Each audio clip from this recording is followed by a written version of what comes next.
दोस्तों, आज की कहानी ससुराल की इज्जत। तृषा और वैभव अपने घर लौटकर आते हैं। तब तृषा की सास किचन में काम कर रही होती है।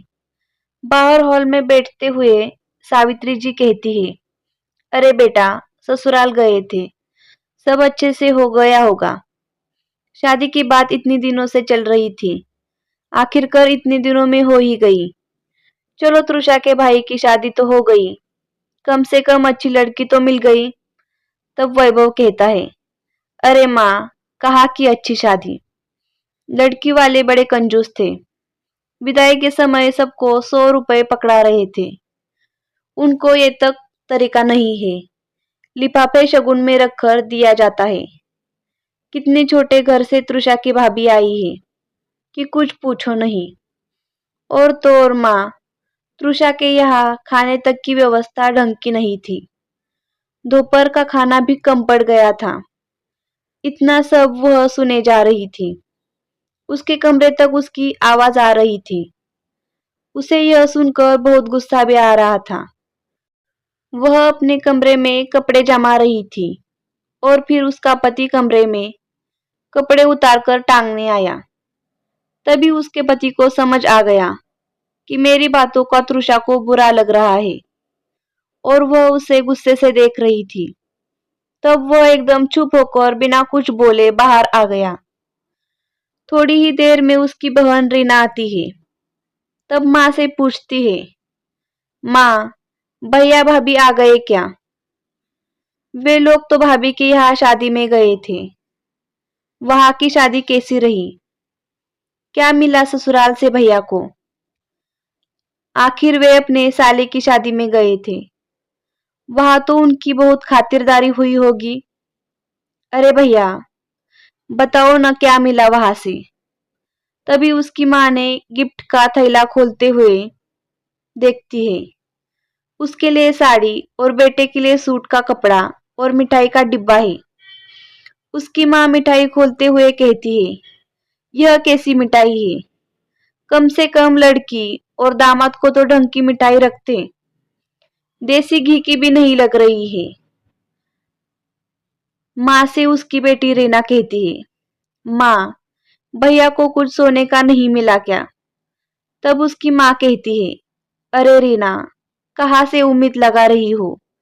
जब तेरे भैया की शादी में कुछ ढंग का मिला नहीं, तो अब क्या मिलेगा, वो भी साले की शादी से? माँ भी बेटी रीना को बताने लगी, अरे, तेरे भैया के ससुराल जैसे ही उसके साले के ससुराल वाले भी कंजूस है।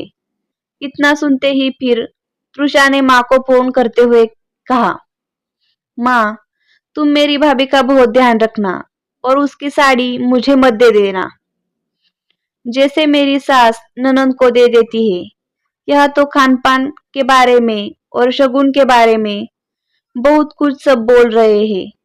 भैया भाभी के बारे में न जाने लोग क्या क्या बातें कर रहे हैं कि भैया की इतनी लेट शादी क्यों हुई। पर क्या हुआ अगर शादी देर से हुई? मेरी भाभी तो बड़ी सुंदर है। उसे वो जेवर मायके से मिले हैं, वो सब भी पहनने दे देना। मेरे यहाँ तो मेरे जेवर सब ननंद जी को दे दिए गए हैं। मैं तो शौक से पहन ही नहीं पाई। सब भाभी के कम पैसे को देख रहे हैं। उनके यहाँ से 100 रुपए मिला है, वो बिना लिफाफे के। ये सब देखा जा रहा है। माँ, जिसे जो कहना है कहे। कम से कम मेरे नंदोई जैसा नहीं है।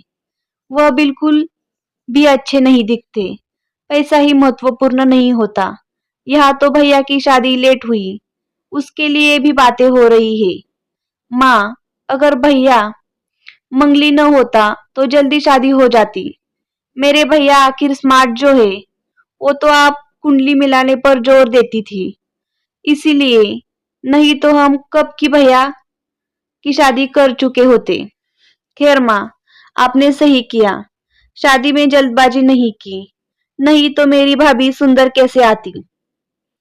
इस तरह तृषा की बात करते सुन उसका पति भड़क जाता है कि तृषा उसके यहाँ की पूरी पोल पट्टी खोल रही है। उसे यह बिल्कुल बर्दाश्त नहीं होता। तो उसका पति चिल्लाकर कहता, ये क्या है जो तुम इधर की उधर कर रही हो? तब वह कहती है, आप क्या कर रहे थे? जो खुद के बारे में सुनने की बारी आई तो बुरा लग रहा है। मेरे भैया भाभी की जोड़ी बहुत बढ़िया बनी है। यदि आप अपनी ससुराल की इज्जत करते तो मैं क्या बोलती? नहीं ना। यदि आप अपनी ससुराल की इज्जत नहीं कर सकते तो मेरे से उम्मीद क्यों कर रहे हो?